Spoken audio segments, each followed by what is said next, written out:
Hello everyone, this is Shachi Gupta from text book super coaching. इस video में clearly आपको पता है ये मास्टर्स के साथ हम यूजीसी नेट इकोनॉमिक्स की प्रिपरेशन कैसे करें और क्यों हमें मास्टर्स के साथ ही अपनी यूजीसी नेट इकोनॉमिक्स की प्रिपरेशन को स्टार्ट कर देना चाहिए। वो सारी बातें डिस्कस करेंगे। बहुत सारे स्टूडेंट्स होते हैं वो बोलते हैं फर्स्ट सेम में क्या हम तैयारी कर सकते हैं। हाँ भाई, बिल्कुल कर सकते हो। कैसे करना है? फर्स्ट सेम है तो क्या करना है, सेकंड सेम है तो क्या करना है, थर्ड सेम है तो क्या करना है, फोर्थ सेम है तो क्या करना है, किस तरीके का आपका रोड मैप क्या होगा, आपको कौन से लेवल पे किस तरीके से क्वेश्चंस अटेम्प्ट करने हैं, सारा सब कुछ इस वीडियो में हम लोग ध्यान से यहाँ पे देखेंगे। So let's begin.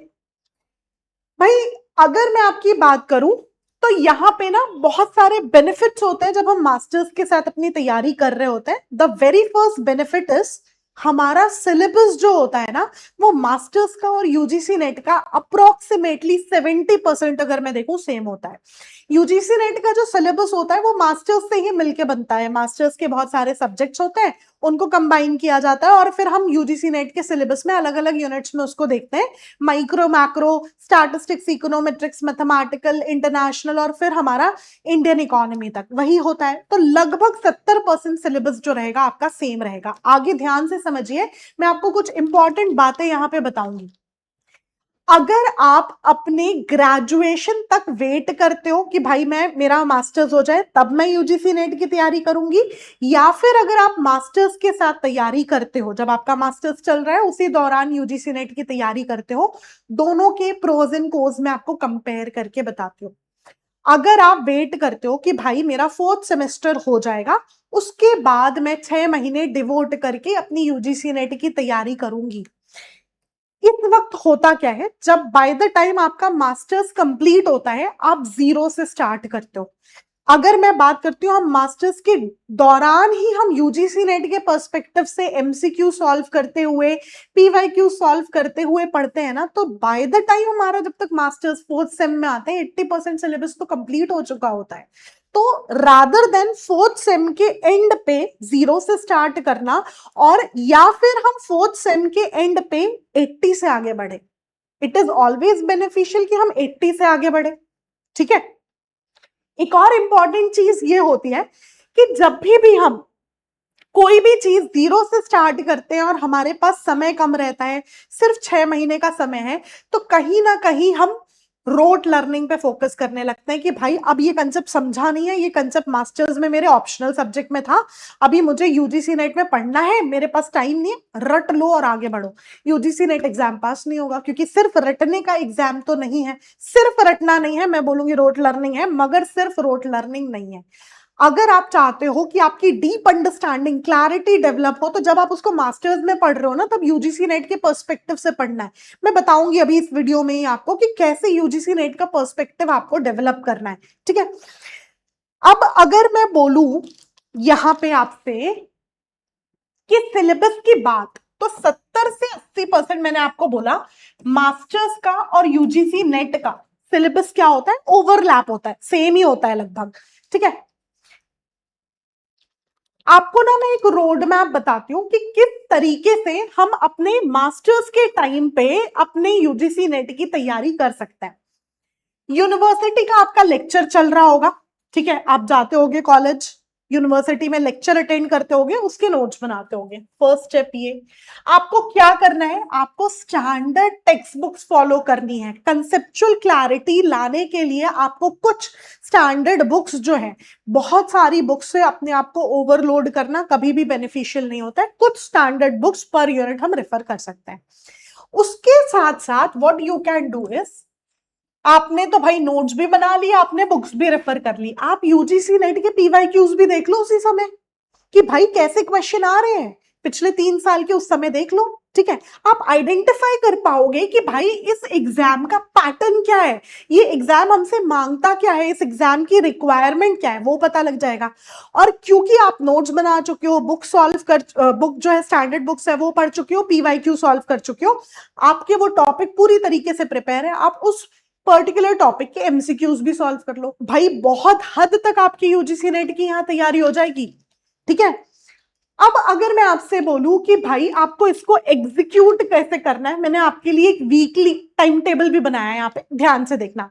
मॉर्निंग में अगर आप अटेंड करते हो अपना कॉलेज, मंडे टू फ्राइडे की मैं बात कर रही हूँ, मंडे टू फ्राइडे मॉर्निंग में अगर आप अपना कॉलेज अटेंड करते हो, तो आफ्टरनून के 2 घंटे कॉलेज से आने के बाद you can revise the class topics, जो भी आपने मास्टर्स में अपनी क्लास में पढ़ा है उसको रिवाइज कर लीजिए। इवनिंग का 1 घंटा, भाई पेपर 1 जो होता है ना बहुत इंपॉर्टेंट होता है, गेम चेंजर होता है, ठीक है, तो पेपर 1 को आप स्किप नहीं कर सकते। पेपर 1 इवनिंग 1 आवर में आप पढ़ लीजिए। रात में 45 मिनट आपको एमसीक्यूज पीवाईक्यू सॉल्व करने हैं, ठीक है।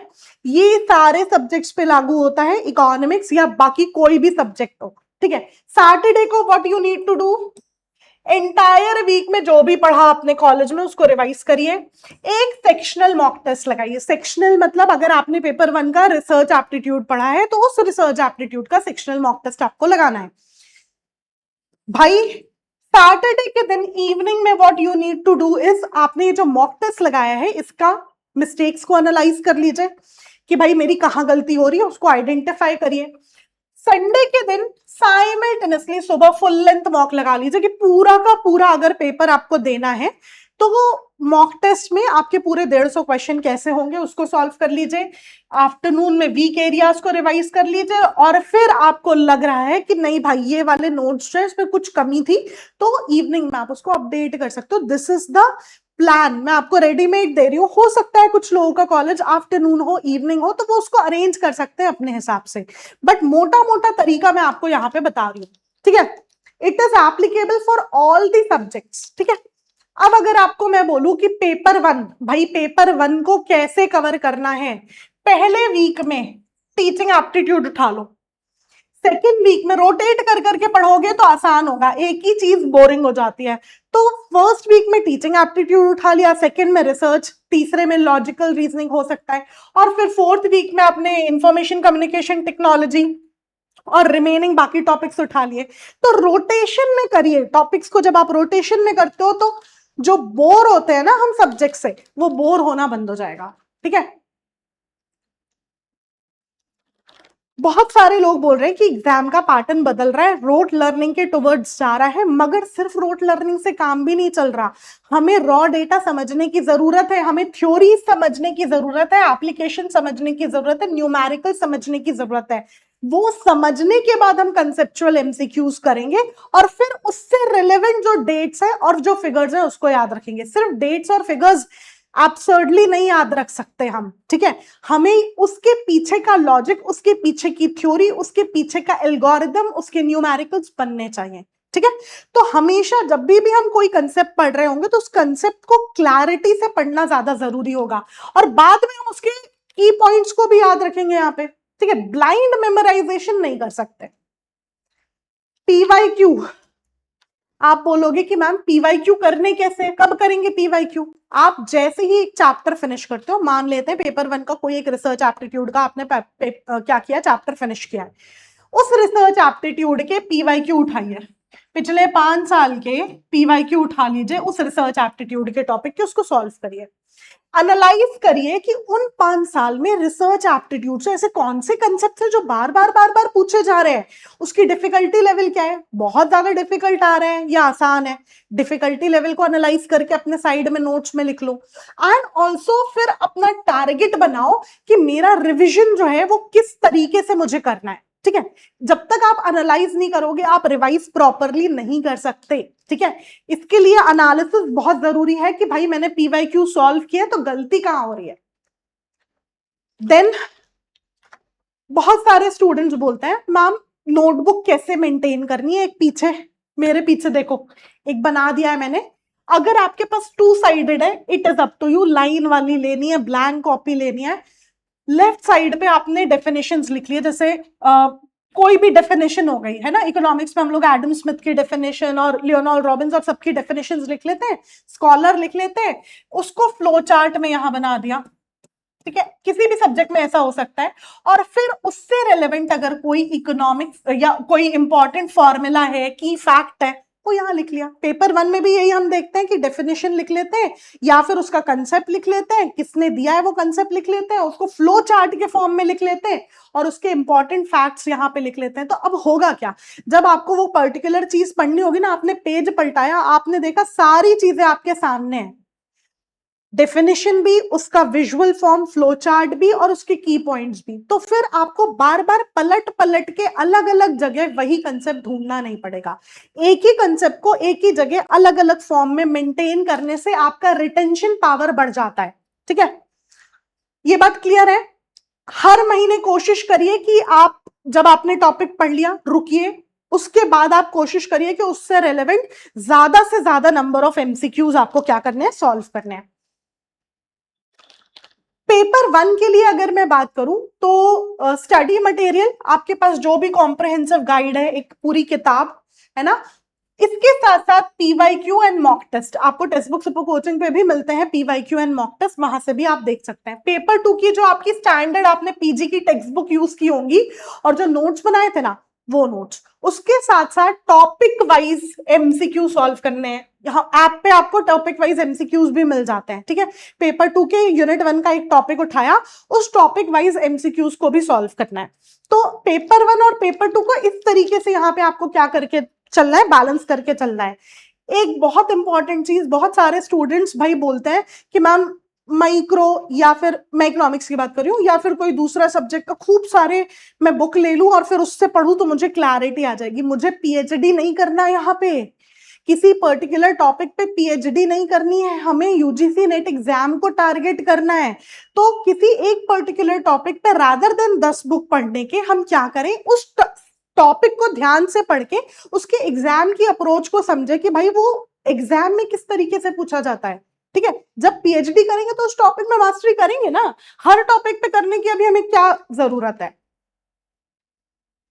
भाई, क्योंकि हमारा एग्जाम जो होता है ना वो 180 मिनट्स का होता है, यानी 3 आवर्स का होता है और क्वेश्चन होते हैं 150 क्वेश्चन। 50 क्वेश्चन आते हैं पेपर 1 के 2 मार्क्स के और 100 क्वेश्चन आते हैं पेपर 2 के 2 मार्क्स के। 150 क्वेश्चन को हमें 180 मिनट में करना होता है। प्रेशर बिल्डअप होता है एग्जाम के टाइम पे, तो आपको उसकी प्रैक्टिस पहले से करनी है। टाइमर के साथ क्विजेस सॉल्व करिए, सेक्शनल टेस्ट सॉल्व करिए और फिर उसके बाद आखिरी में आपको फुल लेंथ मॉक्स भी सॉल्व करने हैं। बहुत सारे स्टूडेंट्स का सवाल उठता है, मैडम हमारे जब यूनिवर्सिटी के एग्जाम होंगे तब क्या करेंगे। यूनिवर्सिटी के एग्जाम होंगे, कोई बात नहीं, अपनी स्टडी को ड्रास्टिकली यूजीसी नेट वाले की कम कर लीजिएगा, मगर बंद मत करना। रोज के 1 घंटे जैसा, 45 मिनट 1 घंटे जैसा जो कंसेप्ट आपने पढ़े हैं उनको रिवाइज कर लिया या उनके एमसीक्यू सॉल्व कर लिए। ठीक है, उस वक्त आप अपने एग्जाम्स पे, मास्टर्स के एग्जाम पे फोकस कर सकते हैं। भाई रोड मैप बता रही हूं, ध्यान से देखना। फर्स्ट सेमेस्टर में अगर आप हैं तो आप अपने कंसेप्ट्स को बिल्ड करिए, पेपर 1 से स्टार्ट करिए और टॉपिक वाइज एमसीक्यूज फोकस करिए। इसी तरीके से सेकेंड सेमेस्टर में आप 50 से 60% आप क्या कर चुके होंगे, अपने सिलेबस को कंप्लीट कर चुके होंगे। मॉक टेस्ट देना, सेक्शनल मॉक टेस्ट देना, रेगुलर रिवीजन करना चालू कर दीजिए। थर्ड सेमेस्टर में भाई लगभग आपका 100% ऑफ द सिलेबस हो चुका होगा। जोर शोर से पीवाईक्यू चालू कर दो, पिछले 5 साल के पीवाईक्यूज किसी हाल में नहीं छोड़ने, and full length mock test लगाना चालू करिए। फाइनल सेमेस्टर में जब आओगे ना तो आपको रिवीजन पे फोकस करना है, एमसीक्यू की रोज प्रैक्टिस करनी है, अपनी स्पीड अपनी एक्यूरेसी पे फोकस करना है। बाय द टाइम आपका 4th सेमेस्टर होगा, आपका एग्जाम आप बिल्कुल रेडी होगे क्वालिफाई करने के लिए। ठीक है, सिंपल सी बात है, हमें 10 घंटे 12 घंटे नहीं पढ़ना। एक दिन 10 घंटे पढ़ा, दूसरे दिन नहीं पढ़ा, तीसरे दिन 12 घंटे पढ़ा, 2 दिन गायब, फिर 4 दिन पढ़ा, फिर 2 दिन गायब, it will not work. Regularly 3 से 4 घंटे कंसिस्टेंटली पढ़ना है हमें। ठीक है, पीवाईक्यूज को ध्यान में रखते हुए मास्टर्स के नोट्स को साथ में बना करके आप देखना, मास्टर्स से जैसे ही निकलोगे जेआरएफ फर्स्ट अटेम्प्ट में आपका क्वालिफाई हो जाएगा, बिकॉज आपने स्ट्रैटेजिकली मास्टर्स के साथ तैयारी करी है। ठीक है, तो आई होप मास्टर्स के स्टूडेंट्स को ये क्लियर हुआ है कि कैसे हमें अपनी तैयारी करनी है। भाई जीएसपी बैच भी लॉन्च हो चुका है, गारंटीड सिलेक्शन प्रोग्राम होता है ये, जहां आपको लाइव क्लासेस के साथ 1-on-1 मेंटरशिप मिलती है, आपको बुक्स प्रोवाइड की जाती है, मेंटर हर वीक आपके लिए अवेलेबल होता है ताकि आपको आपके सिलेबस में, आपके स्ट्रैटेजी में मदद कर पाए। मैं भी आपसे हर 15 दिन में 1-on-1 जुड़ती हूँ। यहाँ आपको स्कॉलरशिप प्रोग्राम्स वगैरह भी दिए जाते हैं कि भाई पेड इंटर्नशिप प्रोग्राम भी दिए जाते हैं कि जैसे ही आपका इस प्रोग्राम के अंदर जेआरएफ क्वालिफाई हो जाता है, हम आपको 3 महीने की पेड इंटर्नशिप प्रोवाइड करते हैं टेक्स्ट बुक पे। ठीक है, आप 3 महीने आकर के हमारे यहाँ वर्क कर सकते हो और आपको उसके लिए स्टाइपेंड दिया जाएगा। क्लियर है, subject wise planner and what not. तो अगर आप इसमें एनरोल करना चाहते हो, इस क्यूआर कोड को स्कैन करके ध्यान से एनरोल कर सकते हो, डायरेक्टली एनरोल हो जाएगा। ठीक है, अगर आपके मन में कोई भी डाउट है, एनी डाउट, कमेंट सेक्शन में नीचे मेंशन कर देना, मैं आपके श्योरली जवाब जो है वहां पे प्रोवाइड कर दूंगी। ठीक है, एंड जुड़े रहने के लिए आपको चैनल को ध्यान से सब्सक्राइब करना है। व्हाट्सएप चैनल है ये मेरा, Shachi Gupta UGC net economics के नाम से। क्यूआर कोड को स्कैन करके ज्वाइन कर लेना, जितने अपडेट्स है सब यहां मिल जाएंगे।